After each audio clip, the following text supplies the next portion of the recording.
mivavaksika endre zany fitiavanao anay zany ro tompo ary tsira fehiry zany fa mitantara ny fiainanay mitantara ny lasanay isambatan'olona isatokatrano isambara efa lasa lavitra tokoa zay nefa notadiavinao ratsy zay nefa tsy nafonao ary zany no ariarinao am'izao fanompiavahana zao ity olona mafy ny atso tena maly azy ianao ny eloko ny fahatany ranay ny otany nisatokatrano dia efa navalanao ary mbola vonina hamely izay nataona ianao ary zany no isaorana ianao tompo fa andriamanitra mahagaga ianao andriamanitra lehibe ianao kanefa mijery ny ambany toetra ianao mahita tsara ianao fa olona ratsy zay betsaka ny zavatra ataonay tsy fanaraka amin'ny sitraponao betsaka ny zavatra ataonay manafy fotoana ny namanay ary indrindra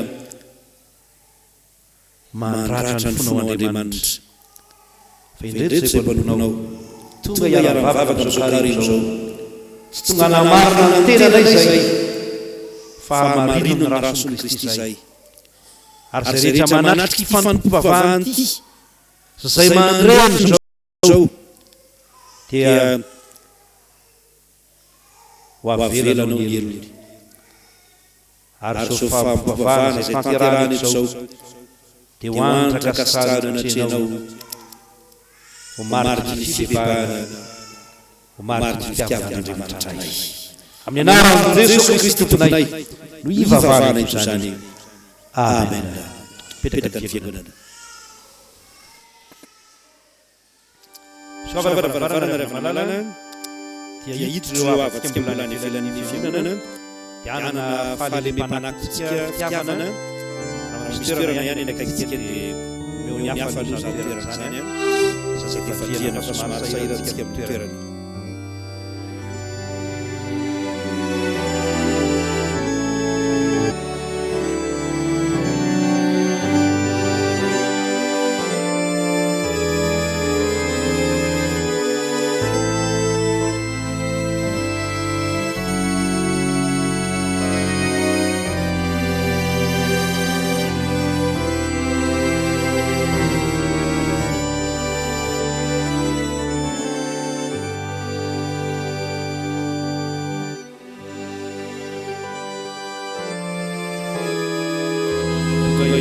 ny fampianarana zao ao anatin'ny 10 minitra.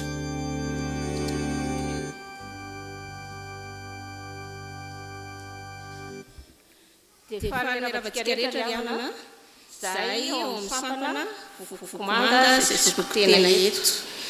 Ny tenin'Andriamanitra izay akatsika fampianarana foy androany dia hitantsika ao amin'ny Jakoba. Jakoba toko fahatelo ny 9 fahavalo ka hatramin'ny fahafolo. Vakitsika amin'ny anaran'i Jesosy tokoa rehefa hitantsika Jakoba toko fahatelo 9 fahavalo ka hatramin'ny fahafolo.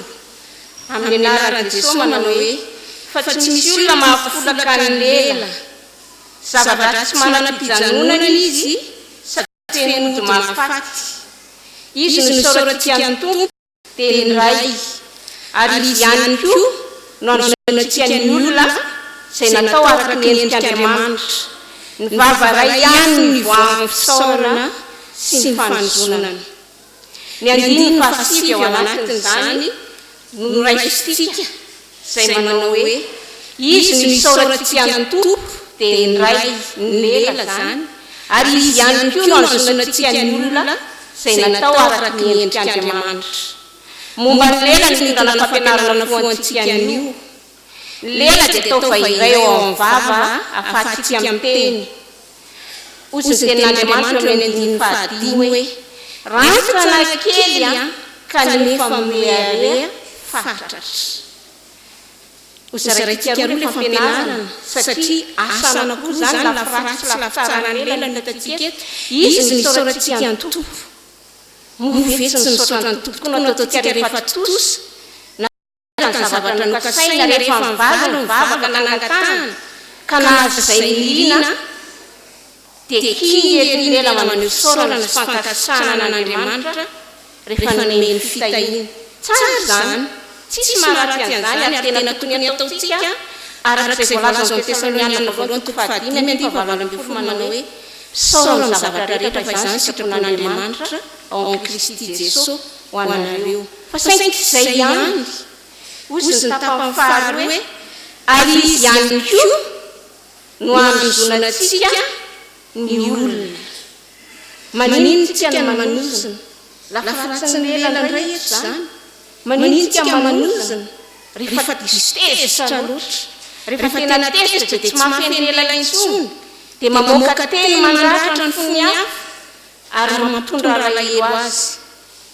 ozy ny andininy fa enina eo amin'io Jakoba toko 7 ihany izay anasako antsika mba vakina rehefa tonga any an-trano ozy ny andininy fa enina hoe ary afo ny lela dia faharatsiana tsy hita lany endrika iray sy hono ny faharatsiana eo amin'ireny voalaza teo io izany hoe mifanozonana fa misy tranga eo amin'ny fiainantsika andavanandro manamara izany faharatsiana lela izany hoy voalaza ny Salamo 4:7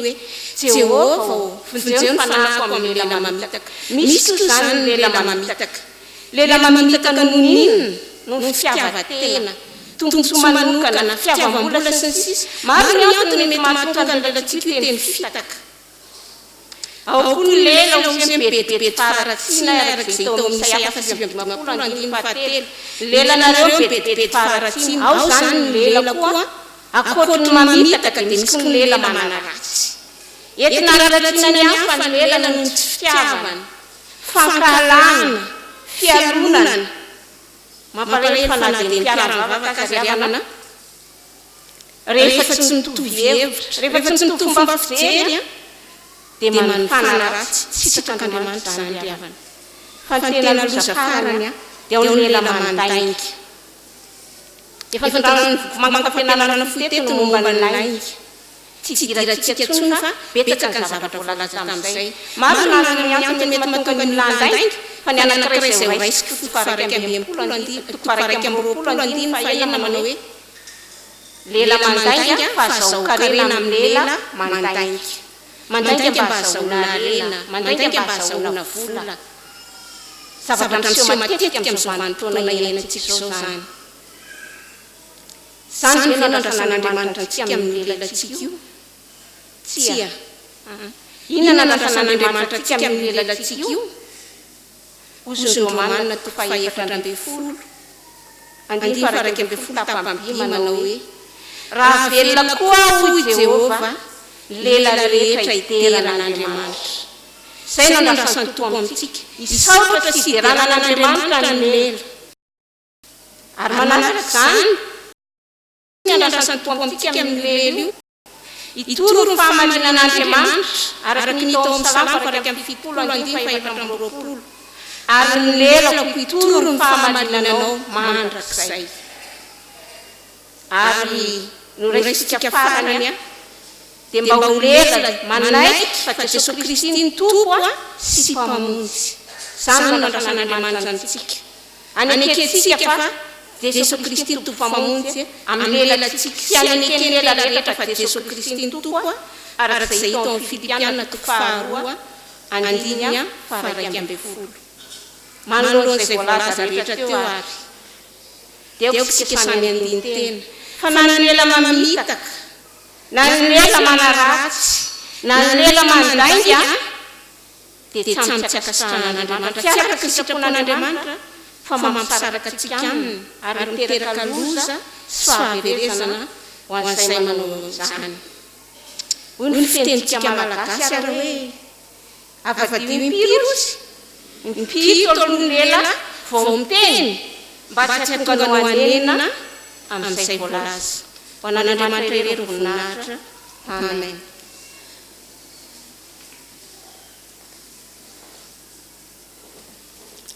Desika no hira voalahatra milohan'ny fankalazana teny Andriamanitra.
fikariavana.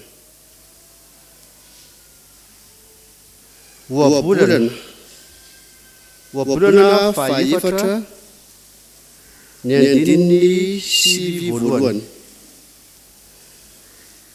hotoizana amin'ny filazantsara araka ny lioka toko fahatelo, lioka toko fahatelo atomboka amin'ny andininy fahafito ka hatramin'ny fahaefatra amby folo. Ary fararana ao amin'ny epistily romana toko faharoa andininy voalohany ka hatramin'ny faharaiky ambin'ny folo.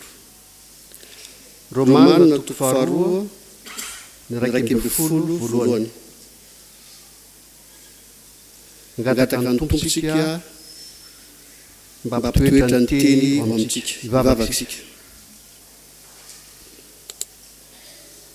Mbola ny famindramponao Andriamanitra no mahatafavoreto anay ankehitriny,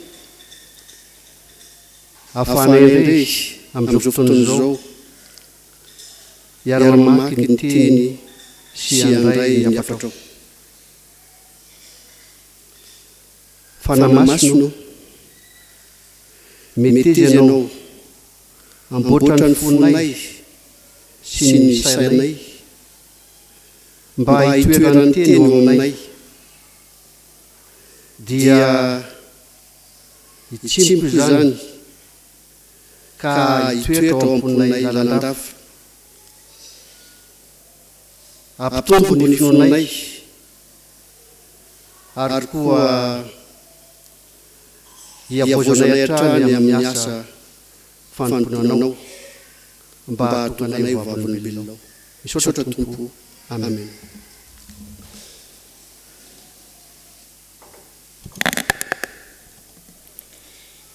Oabolana faefatra andininy voaloha ka hatramin'ny fahasivy.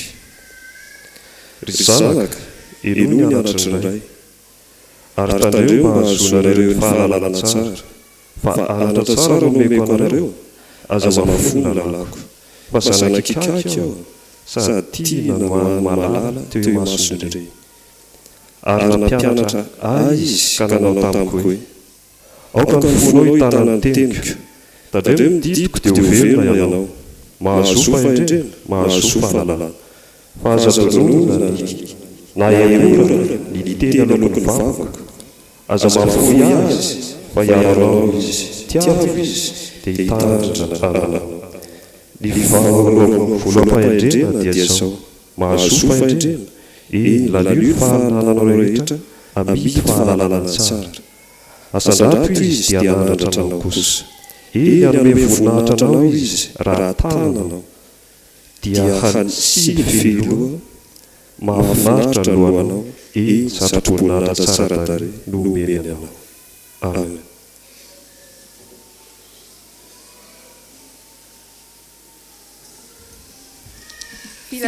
Filazantsara ny soratan'i Luka toko fahatelo andininy fahafito ka hatramin'ny fahaefatra amby folo. Amin'ny anaran'i Jesosy, dia hoy izy tamin'ny vahoaka izay nankeo aminy mba hataony batisa, ry taranaka mena rana, iza no hevitra anareo handositra ny fahatezerana ho avy, koa mamoa azy vonomendrika ny fibebahana, ary aza mananampo hoe manana ny Abrahama maorainay izahay. Fa lazaiko aminareo fa Andriamanitra mahay manangana zanaka ho an'i Abrahama avy amin'ireto vato ireto. Ary rehefa mipetraka eo amin'ny fototry ny hazo ny sady ny famaky, koa ny hazo rehetra izay tsy mamovo tsara dia ho kapaina ka hitsana ny anaty afo.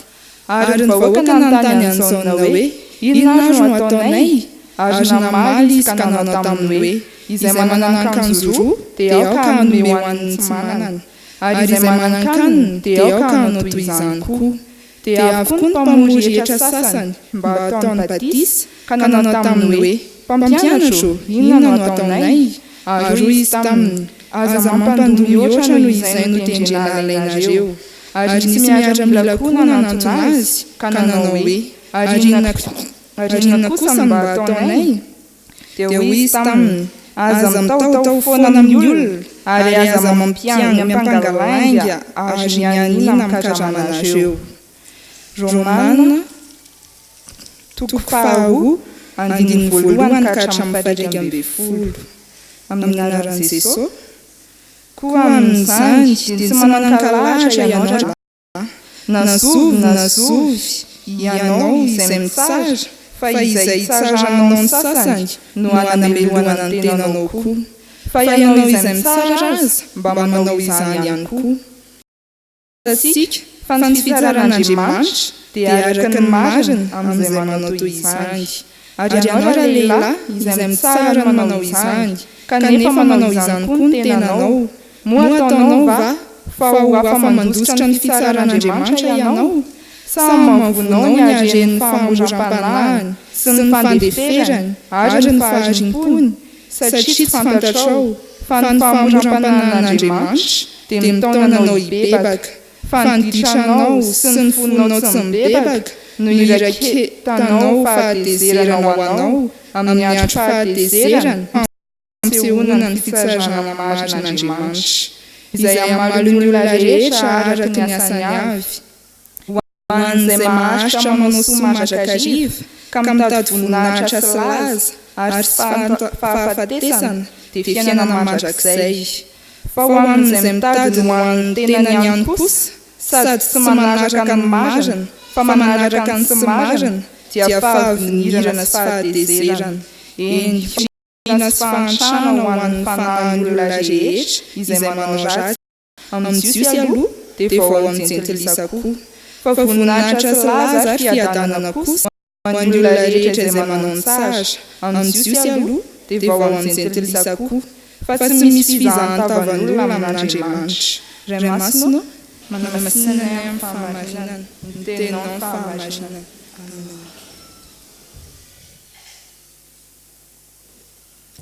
Andeha hiara-mitsangana isika hitsena ny tonteny izay hotovozonao amin'ny Sora Masina.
lalandava amponao ny fahalalana tsara n'Andriamanitra raitsika Jesosy Kristy tompontsika noho ny fahasoavany ivavakisika.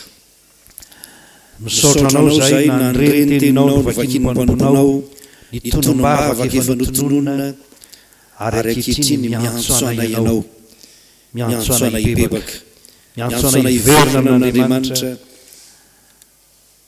Sokafin'ny fonay, sokafin'ny sofinay andre izany afatry ny teninao zany. Ary dia mitanana aminay mba tsy hanamary teny zay fa ho hamarinina amin'ny rason'i Kristy.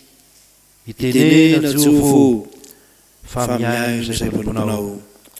Amen. Ny epistily nosoratan'i Paoly ho an'ny Romanina no hanovozantsika ny toroteny ho amin'izao alady fandraisana izao.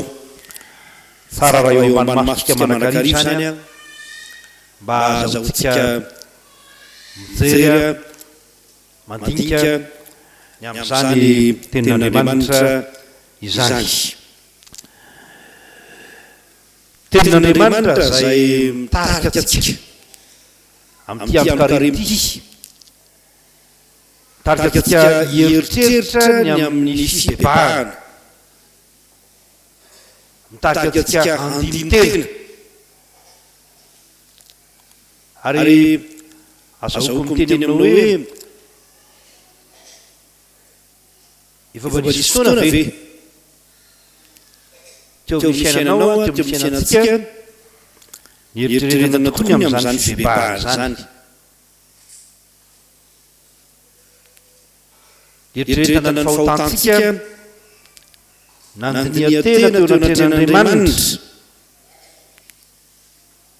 sa dia nanao tahaka ny jios sika ka ny nazy any, ny azy any no nasesiny ny lalàna izay tsy vitany dia ny velony fa vita amin'ny alalan'ny asa izay tanterahany, ny asa soa izay fanaony amin'ny alalan'ny rakitra fanaony any amin'ny tempoly. Ary avy amin'izay no niavin'ilay tantara kely nataon'i Jesoa ary amin'ny filazantsara araka ny Lioka ka nitsanganana ny mpanora lalàna anankiray izay atoko ny fariseho, nalaza hoe Andriamanitra za dia tsy mataka an'ity hitsim-pamoritra izy fa mandony ampahafolony arena koa. Ary izaho dia mivava isan'andro ary mifady hanina. Dia takizany mihitsy no aretina nahazo ny jiosy. Nieritreritra moa tsy fa mpivavaka tsara, nieritreritra fa afaka mameno ny banga amin'ny asa soa, amin'ny fomba mpivavahana izay any izany jiosy zany. Ary vokatrany dia nanjary ireo lalana maro-tena. Ary tsy vitany hoe manamaro-tena fa nanondro ny hafa, nanameloka ny hafa ihany koa, nanameloka ny jentilisa, ny olona tsy jiosy. Ary zany indrindra no resahana zao perikopatiko zao ry havana malala. Raha miditra amin'ity karemy ity isika, ny karemy izay nidikany teny moa dia ny hoe fahaefapolo, na hoe fahaefapolo andro. Andro fahaefapolo zany nidikany. Lazana an'ireo andro izay fandinian-tena, fiomanana, fibebahana teo amin'ny Israely rehefa isy asa lehibe tanterahana teo amin'ny fiainan'ny firenena na teo amin'ny fiainan'ny mpaminany. Dia zany fibebahana zany no natao, fandinian-tena, fitokanana mandritra ny 70 andro, fifadikanana mandritra ny 70 andro, 70 alina. Ka inona no dikany hoe karemy? Hoe andeha mitodika amin'Andriamanitra isika, andeha isika hitodika amin'Andriamanitra mba tsy ho voaeligelin'ny filàna maro samihafa isika. Ary raha tsy mitodika amin'Andriamanitra isika dia tonga olona tsy marina eo anatrehan'Andriamanitra ka Andriamanitra dia Andriamanitra marina. Ary dia tsy manaiky izany tsy fahamarinana zany Andriamanitra fa tonga ao amintsika ny fahatezeran'Andriamanitra. Tsy nitahotra ny fahatezeran'Andriamanitra ho antsika ihany nefa izay manjary fitiavan-teny zany, fa tena ny ho tsara fifandraisana amin'Andriamanitra isika ahatonga antsika hanovo ny soa ao amin'izany fifandraisantsika amin'Andriamanitra zany. Zavatra anankely lehibe lazainy ty perikopatsika ry havana na dia lavalava ihany zany perikopa. Ny anankiray dia izao, ny fivavahana dia fitodiana amin'ny tena fa tsy fitsarana ny hafa. Ny fivavahana dia fitodiana amin'ny tena fa tsy fitsarana ny hafa.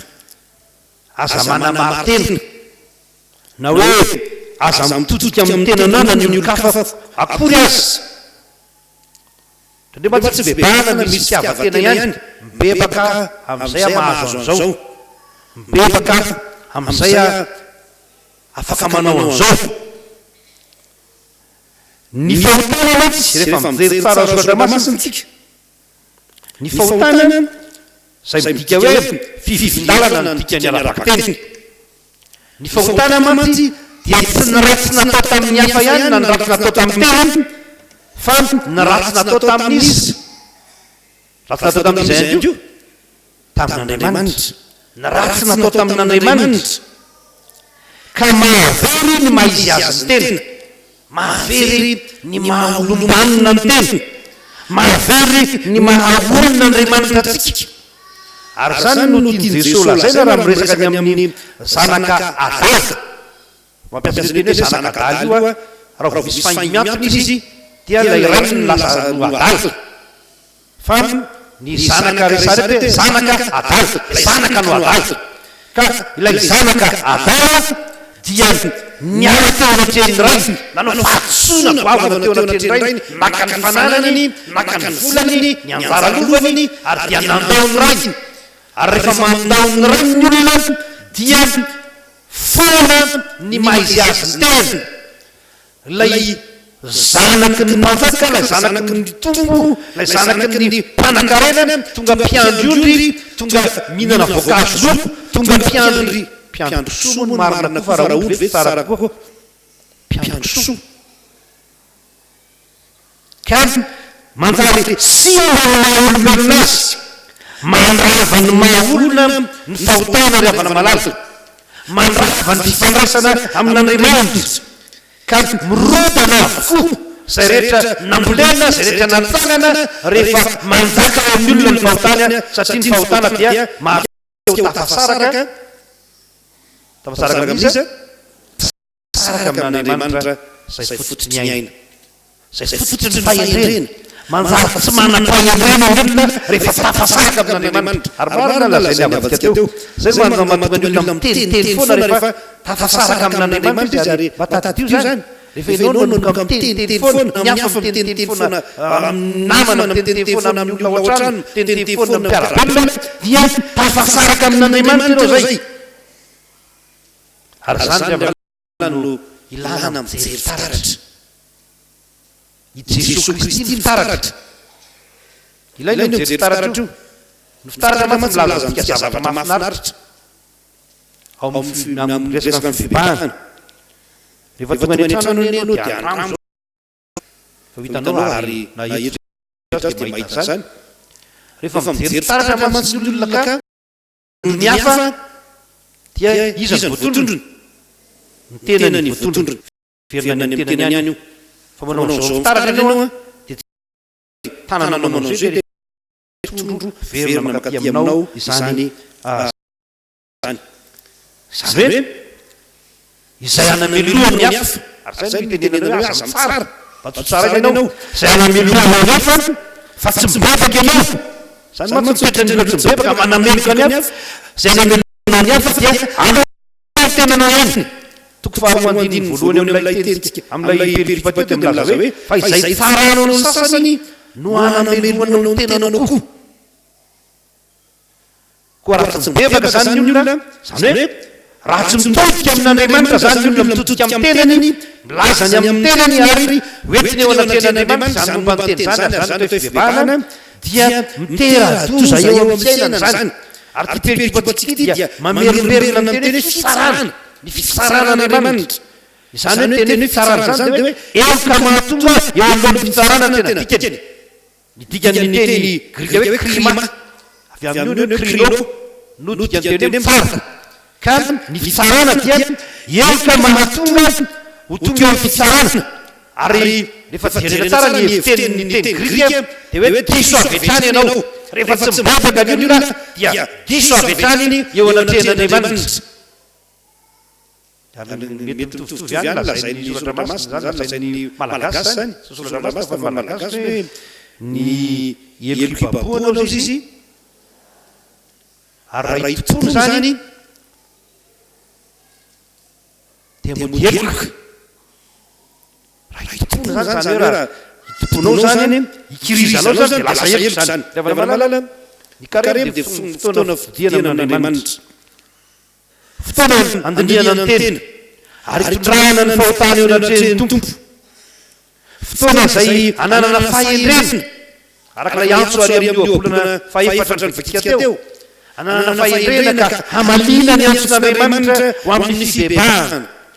Tsy fotoana namarina tena ny andron'ny karemy tahaka izao. Zany no nampianarako foana manakaliva tany amin'ny fiangonana rehetra ny hoe rehefa karemy ny andro aza dia manao lalonana loatra, asa dia manao lalonana pisakafoanana sy lalonana mpandizana. Fa mba fotoana ieritreretana zany. Zareo sinoa avatsika dia manana zao fomba fanao zao zareo rehefa fotoana voany aminy. Ary betsaka mbola manaraka zany ankehitriny. Rehefa manao fotoana vaovao no sinoa dia zao ny ataony hoe mandisy mihinana izy ary misakafo pitoloha amin'ny filazantsika malagasy azy. Fa erian'ny zoron-trano kosa dia asiny sarina karana skelety zany, zany karan'olona ilay tsy misy lofotsony asiny sarina iny eo an-joron-trano. Ny anton'izany moa dia mba eritreretan'ny olona hoe na dia mifaly azy izy na dia mihinana azy izy dia tokony atsy azy izy fa ho faty izy, mbola ho faty ihany izy. Zany ny eritreritany.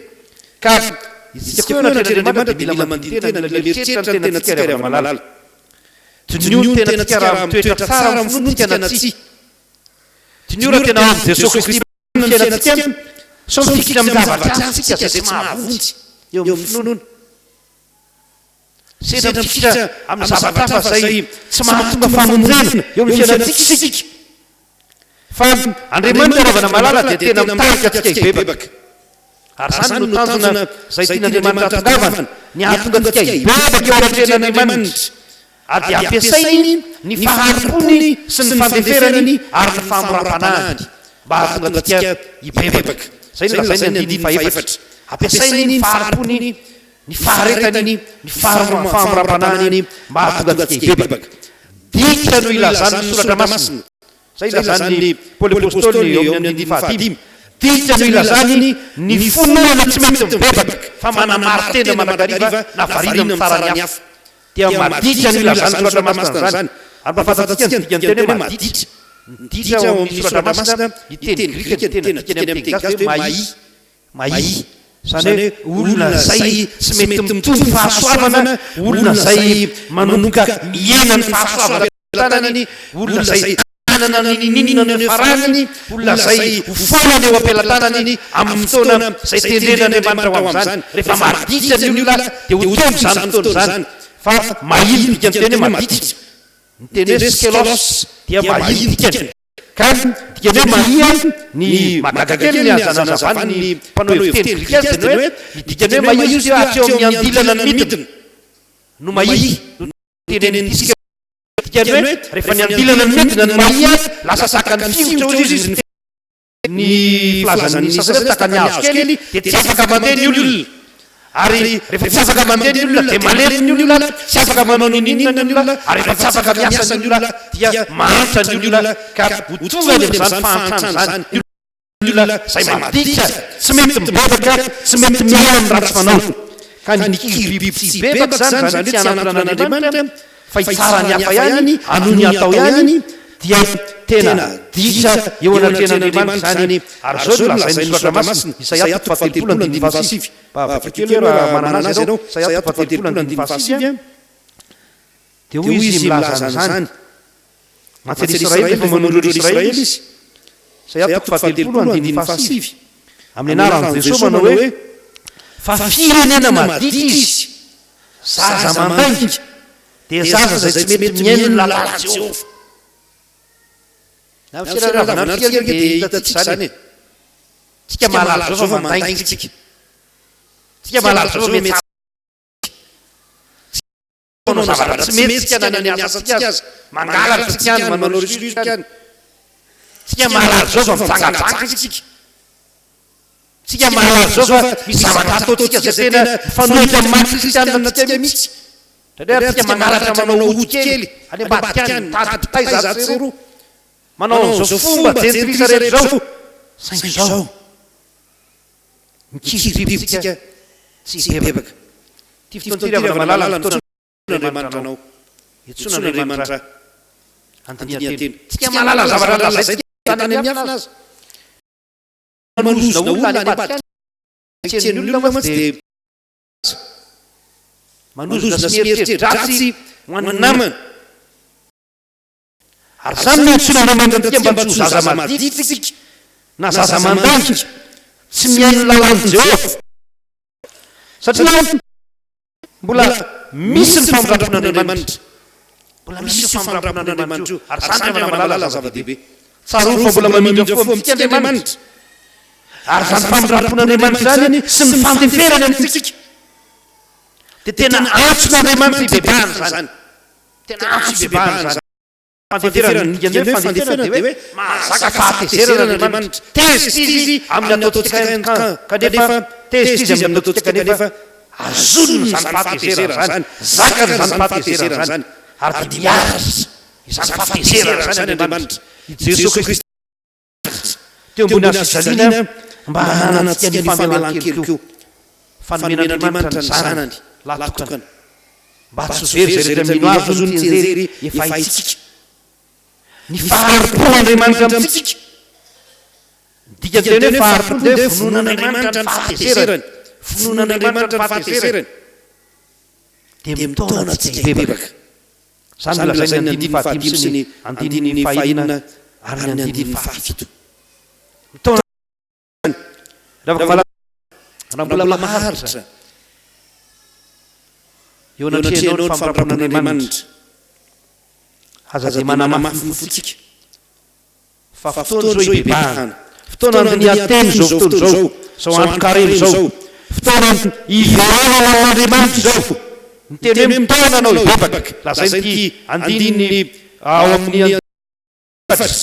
eo amin'ny Romana faharoa ity ny hoe mitona anao ibebaka dia ny hoe mampandeha anao fototeny io dia hoe mandehana amin'ny bebaka satria aminao Andriamanitra karakely hitako tany natokana na variana zay teto zany dia mbola averiko indray mandeha zany tantara rafinaritra ary tantara mampandintena hoy ny tany indray mandeha tantara marina Tandramasina tany tamin'ny fotoana zay nanjakany ntsona hoe libre penseur reo olona zay mieritreritra fa malalaka izy amin'ny ary rehetra zany ny fitsonen'Andriamanitra dia nisy olona nahavaky ny tety mihitsy any Angletera nilaza tamin'ny olona hoe tsy misy zany Andriamanitra zany aza miniminy foana zany Andriamanitra zany ary zao ny pirofo fanaony rehefa milaza izy fa tsy misy Andriamanitra hitanareo izy fa zao ho ambanany fotofo zao Andriamanitra zao lazaka amin'ny raha misy ianao andatao varatra zao dia zao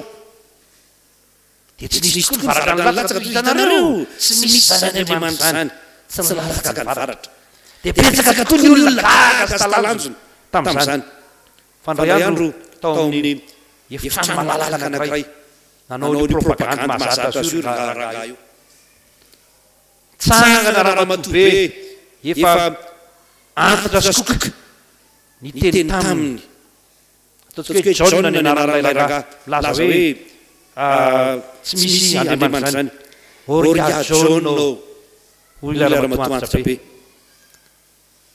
tsy nilatsaka tokoa ny varatra satria everinao anao izy fa folo sekondra ny famindrampon'Andriamanitra aminao fa matoa mbola tsy nilatsaka ny varatra dia maharopo aminao Andriamanitra ka mibebahinao gina lay ragatsy na tetsy na volana samy nangina ny eraky ny efitrano dia asa zay fa mitaka ny toy ny fiainantsika ny toyany mandintensika mieritreritra zany rehetra zany koa mahasoa io bebahan'io rehefa malala tena mahasoa atsika io mahasoa ny fiainam-piangonana io mahasoa ny fiainan'ny firenena io fa Andriamanitra dia Andriamanitra mitsara marina ka amin'ny fotoana zay sehoany fahatezerana Andriamanitra dia tsy misy olona afaka miala am'zany fahatezeran'andriamanitra zany. Rina ny teny ampiasain'ny Paoly apôstôly hita mihitsy hoe mahay teny grika ilay rangahy ty Paoly apôstôly ty. Fa ny teny ampiasainy ny teny hoe orego fahatezerana. Ny fahatezerana hoe fahatezerana tsy maintsy mahavoho, tsy maintsy mahatanteraka zay tiany atao. Tonga amin'ilay fitetika malagasy hoe mianadray aman-dreny io. Raha mahavoho mahafaty, raha tsy mahavoho mahafanina. Zany hoe mahavoho. Ka ny fahatezeran'Andriamanitra dia mahavohoana. Misedra ny fahatezeran'Andriamanitra. Aza miantso ny fahatezeran'Andriamanitra andesika hibebaka. Fa fotoana fibebahana ny antokareny takizao rehefa malala. Dia tsika hiverina amin'Andriamanitra tokoa. Andesika hiala amin'izany fahatezeran'Andriamanitra zany. Ka tsy hitady ho amin'ny tenantsika arak'ilay voalaza eo amin'ny andininy fahaenina midina. Tsy hitady ho amin'ny tenantsika fa tena hitady izay hibebahana amin'Andriamanitra. Inona moa ny fibebahana? Ny fialana amin'ny ratsy fanao. Hialao amin'ny ratsy fanaontsika. Inona moa ny ratsy fanaontsika? Ny fanasoavantsika amin'ny tenantsika irery. Ny tsy fiheverantsika ny hafa. Ny tsy fiheverantsika zany Andriamanitra zany kory. Fa andesika hiverina hihamonina amin'Andriamanitra. Tena hivavaka, tena hibebaka, tena hiaina miaraka amin'izany Andriamanitra zany. Araka ny teny soratra masina ny lazainy Jobo. Ao amin'ny Jobo 2:20 manao hoe mifakazara amin'ny totoa ianao dia hiadana. Afaka malala zany no anton'Andriamanitra ho anao ankehitriny. Ho an'ny fianakavianao, ho an'ny tenanao, ho an'ny firenenetsika, ho an'izao fiangonana misy antsika zao. Aza manamafy ny fotsika. Aza mikiry biby amin'ny ratsy fanao. Aza mikiry biby amin'izay tsy akasitrahan'Andriamanitra. Fa rehefa vity ty toroteny ty dia mandiny tena mieritreretra hoe inona tokoa moa ny ratsy nataoko. Fa tsy takan'ny olona manamary tena rehefa misy zavatra mitranga eo amin'ny tena dia zao fiteny hoe Andriamanitra inona ary ny ratsy nataoko no dia tahaka zao aho. Takany mba hoe marina tokoa izy ao anatin'izany rehetra zany. Fa hibebaka eo anatin'Andriamanitra hoe Andriamanitra mamindra fo amin'ny mpanota takany nataon'ilay mpamory hetra. Ho an'Andriamanitra ny voninahitra fa ny fanahy masina ny asa ao amintsika tonga antsika hibebaka hiverina amin'Andriamanitra tsara indray ny fiarahamonina amin'Andriamanitra. Amen.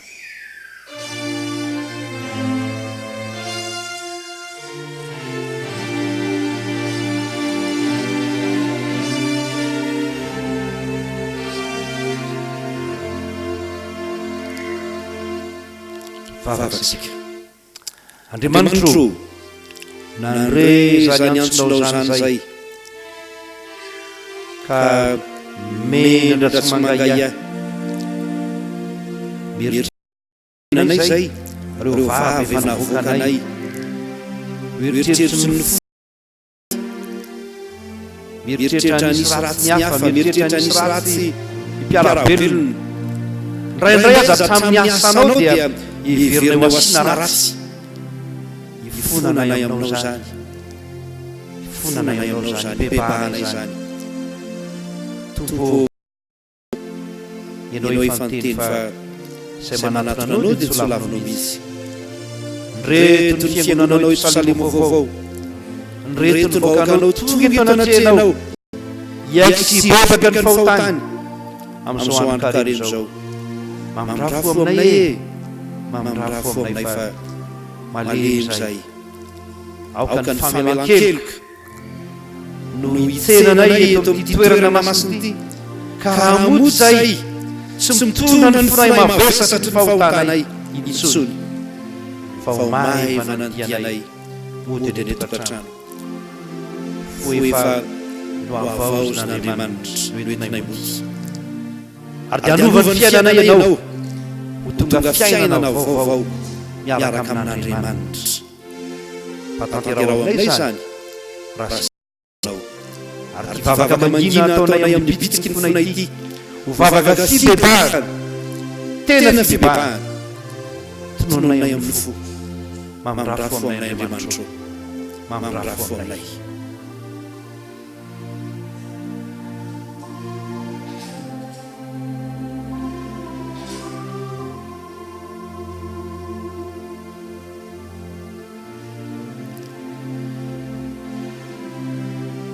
matokony famindramponao zay no ny anarany Kristy lay faniaritra mba ho fanavotananay.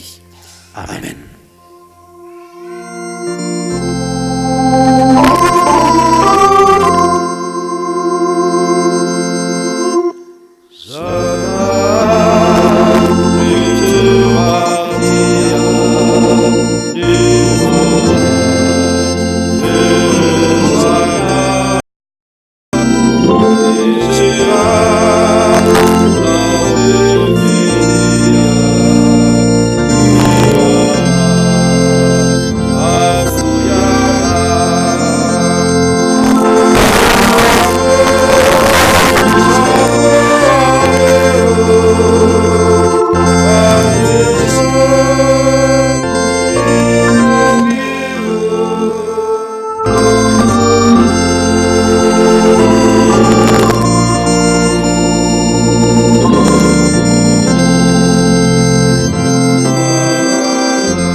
Andriamanitra mitsangana raiso ny famelan-keloka omeny Andriamanitra ho antsika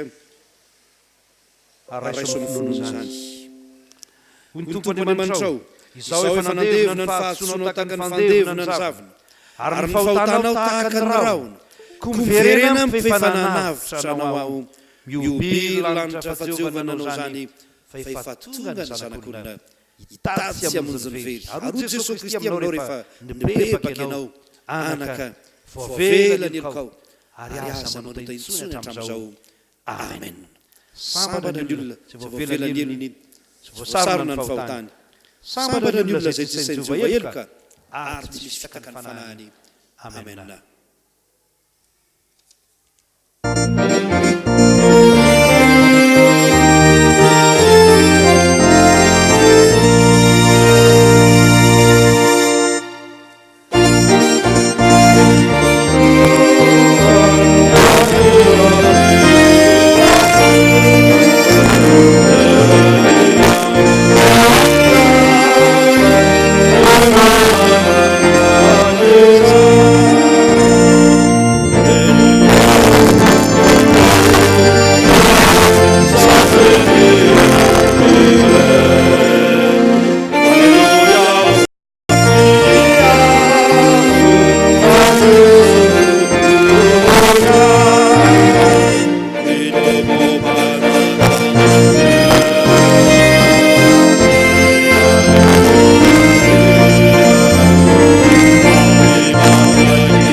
Fanomezam-boninahitra an'Andriamanitra sady fijorotsika vavolombelon'ny Tompo miaraka amin'ny fiainana masina manerana zao tontolo zao dia tononontsika ny fanekemponana apôstôlika manao hoe mino an'Andriamanitra raitsy to mpanao lanitra sy ny tany aho ary mino an' Jesosy Kristy zanalahy tokana tompontsika izay nitorotonana tamin'ny fanahy masina nateraka Maria Virjiny hijalana napakaponty-pilato nomboana tamin'ny aso fijaliana maty ka nalevina nidina tany fiaina tsita tsara tamin'ny andro fahatelo niakatra ho any an-danitra petraka avan'andriamanitra ray tsy toa avy amin'ny viny tsara velona sy ny maty mino fanahy masina fiangonana masina manereo zao tontolo zao fiambonan'ny olona masina famelan-keloka fitsanganany tena maty ary ny fiainana mandrakizay amen.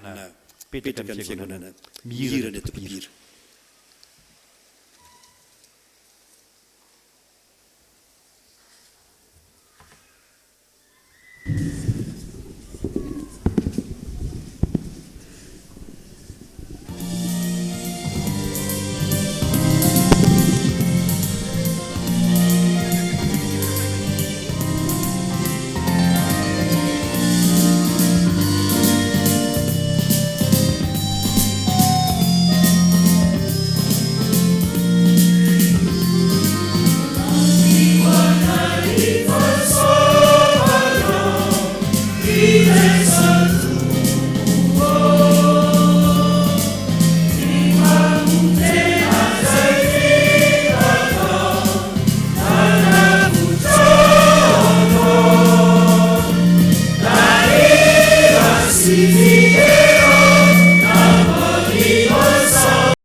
Tonga avy hatrany eo amin'ny asa vavolombelona sisa anankiray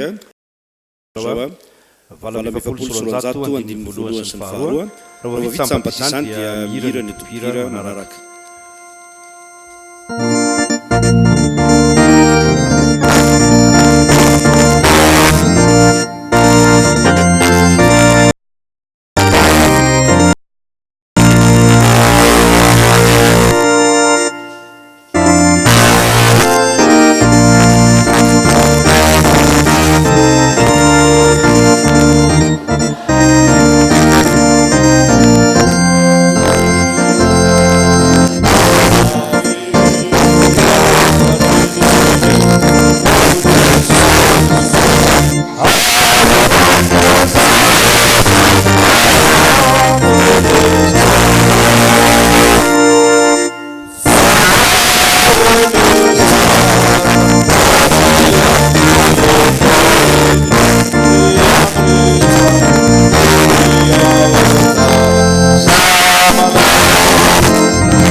fifaliana ariavana noraizantsika reto namantsika reto zay manafalotena ny sy manolotra ny zanany man'andriamanitra amin'ny alalan'ny sakramentany batisa ino iarany teny soratra masina anorenany fiangonana ny fanatanterahana ity sakramenta ity efa nomena ny fahefana rehetra ny an-tany sy ety an-tany ko mandehana ianareo dia atao mpianatra ny firenena rehetra manao batisa azy amin'ny anaran'ny Ray sy Zanaka ny fanahy masina sady mampianatra azy hitanana izay rehetra nandidiko anareo ary indro zao mombanareo manrakariva ambarabaratongany fahataperany zao tontolo zao ary ahoriko ny fanekeko mampiso aminao mba amin'ny taranaka mandimby anao hatramin'ny taranaka faramandimby ho fanekena mandrakizay mba ho Andriamanitra ao sy taranaka mandimby anao ao ary tao amin'ny tio namranareo tamin'ny famorana natao tanana tamin'ny fanesorana ny tenany nofo dia tamin'ny famorany Kristy fa niarany levina taminy ianareo tamin'ny batisa izay niarahanareo natsangana tamiko no ny finoana ny asan'Andriamanitra izay nanangana azy tamin'ny maty fa ianareo rehetra dia zanak'Andriamanitra ny finoana Kristy Jesosy fa na iza ianareo natao batisa ho an'i Kristy dia nitafy an'i Kristy tsy misy intsony na jiosy na grika na andevo na tsy andevo na lahy na vavy fa iray ihany ianareo rehetra ao amin'ny Kristy Jesosy tompontsika noho izany ray aman-dreny niteraka dia misy fanekena ataonareo eto an'Andriamanitra sy ny fiangonana kaoka ambaranareo mafy sy mazava tsara zany horeny fiangonana manontolo manolotra ny zanakao an'Andriamanitra raitsika izahay ekenay nijoro na amin'ny teny na amin'ny asa ho mpanompon'Andriamanitra mahatoky mba hahatonga anay ho fianarany zanakay amin'ny androm-piainana rehetra ekenay ny tokony atao aminy mba hitomboany amin'ny fahalalana izay fahasoavany lehibe ny raisiny avy amin'Andriamanitra izao sy hanekeny an'i Jesosy ho tompo mba azahoany hery andavany ny asan'ny Satana rehetra vonona hivavaka ho azy sy hampianatra azy vava ka hampiditra azy ho mpianatra ny sekolalahady izahay ekenay ny hampianatra ny anton'izao fanaova-batisa izao ary rezanay ny taona azy mandray ny fanasany tompo ny herin'Andriamanitra ny ankinany anatanterahana izany. Amen. Anampedrony Andriamanitra amin'izany andraikitra masina zany fa ny hery dia tanterahana ny fahalemena. Isika fiangonana avy malala manana andraikitra sy adidy amin'izay rehetra ndraisika amin'ny alalan'ny batisa tahaka izao ko mitsangana hiara-manao zany andraikitra izany isika hivavaka isika. Andriamanitra raitsy toa tianay dia tianay tokoa ianao ary ny fitiavanao dia mialoha mandrakariva ny fitiavana ianao. Tsaronay zao ny didin'i Jesosy Kristy tomponay sy ny teny fampanantenana nomeny tamin'ny nanorenana ny sakramenta batisa koa mitalao aminao zay raha io manatry anay aoka ny fananao masina hanome hery ny asa tanterahana eto ampanaovan'izao batisa masina zao fa raha mamelobelona ny zavaboary ity ary manasa ny lotonofo mba ho famantarana ny fanadiovananay ao amin'ny fiainana vaovao amin'ny kristianina izao ary ty zaza atao batisiany e ho voaray mandrakizay ao amin'ny fanekenao ampitafio zanakao izy ampiraisoentika amin'ny ny asa fananana masina izay mitarika azy isan'andro ho amin'ny voninahitra ao mandrakizay amin'ny anaran'i Jesosy zanakao mpamonjy anay vavana eto zany. Amen.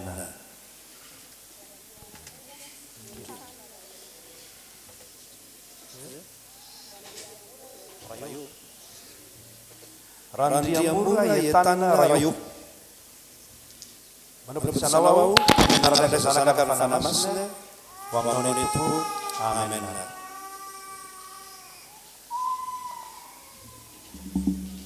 Vavakisika fahalosotranao zay tompo fa tanteraka ny faniridy reto ray aman-dreny reto imbonainao Jesosy Kristy zao ny zanany ka tonga isan'ny vahoaka ny fanjakan'Andriamanitra ny angatana fiangonana dia nitiririzanao an'ity zazy ty ao ambany fahasoavanao ka ampaharitra azy hatramin'ny farany amin'ny fivavahana aminao ampio ny ray aman-dreny azahoany manatanteraka ny fanekena nataony teo anatrenao ary ombany fahasoavanao any iezaka rehetra ataon'ny fianakaviana sy ny ray aman-dreny ary ny fiangonanao amin'ny fitezana ity zaza ity angatana amin'ny anaran'i Jesosy Kristy tomponay zany. Amen.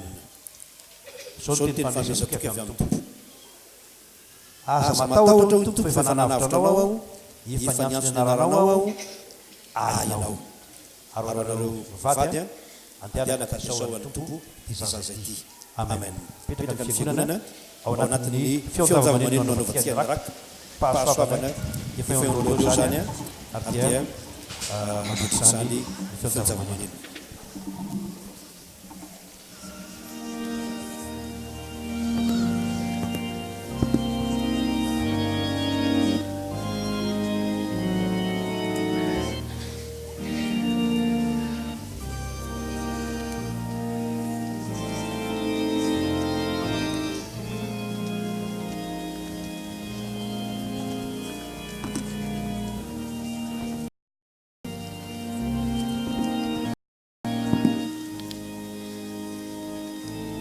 Hiratra ny toerana nanjaka.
avamalala rehetra ny tompo mbola manatitra ny fiarabako anao nahatratra izao alahady voalohany amin'ny volana martsa hoantaona fito ambin'ny folo amin'ny arivo zao antenaina fa nandray tokonten'andriamanitra isika ka fotoana anankiray zay iaonantsika amin'andriamanitra ity fotoana nanatsarana ny fifandraisana amin'andriamanitra ity ary fotoana zay atafahoana tota amin'andriamanitra ka ampaherytsika karaha misy zay toetzavatra nanahirantsika tany amin'ny fiainana ka rehefa tonga teto am-piangonantsika dia ahatsiaro ary nahatsiaro hoe lotahin'andriamanitra ary raha misy izay nahafaly dia ampoka sy feno fifalitsika rehefa tafahoana tamin'ny tetosika dia mahery zany amin'ny fanodonan'andriamanitra ary mijoro ohatra ny vavabebeny totsika fa matototsika mitotototsy miazakazaka mitady toerana tiam-piangonana tahaka zao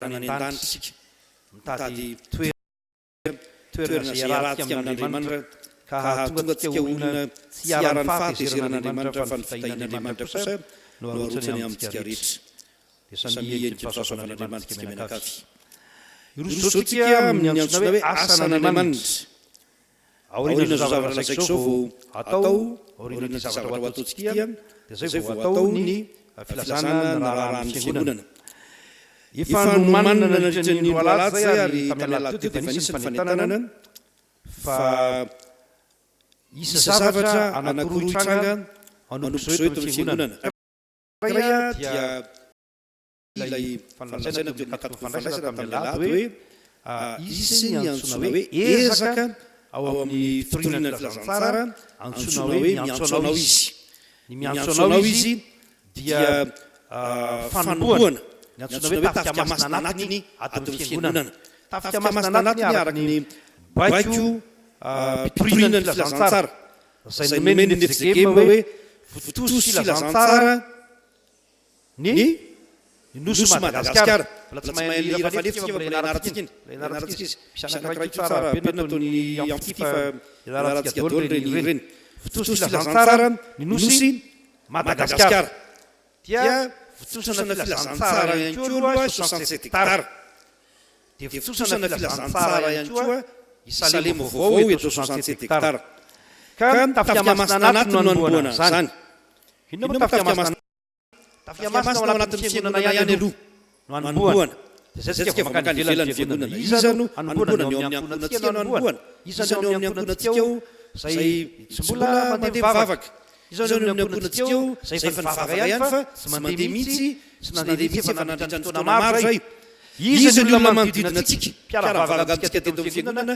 kanefa tsy hitatsonjy naleny fa nanana problema izy na tafotoana izy na misy nanahirana azy na misy zavatra nitsanga teo amin'ny fiainany ary nanjary sakana ho azy izany dia reny olona reny zany zao no hotediavintsika aloha zay hoe miantso anao izy reny milazantsika hoe miantso anao jesosy miantso anao jesosy miantso anao izy iverinao amin'ny fiangonana miantso anao izy iverina ivavaka miantso anao izy ivavaka atombohy amin'ny ankonanao zany manaova ny antsona hoe manao zany tika ny antsona hoe identification zao zany hoe famantarana fatarana daholo ny olona manodidina antsika isy karazana taratasy kely any zaraina amintsika kamany any mba tonga ny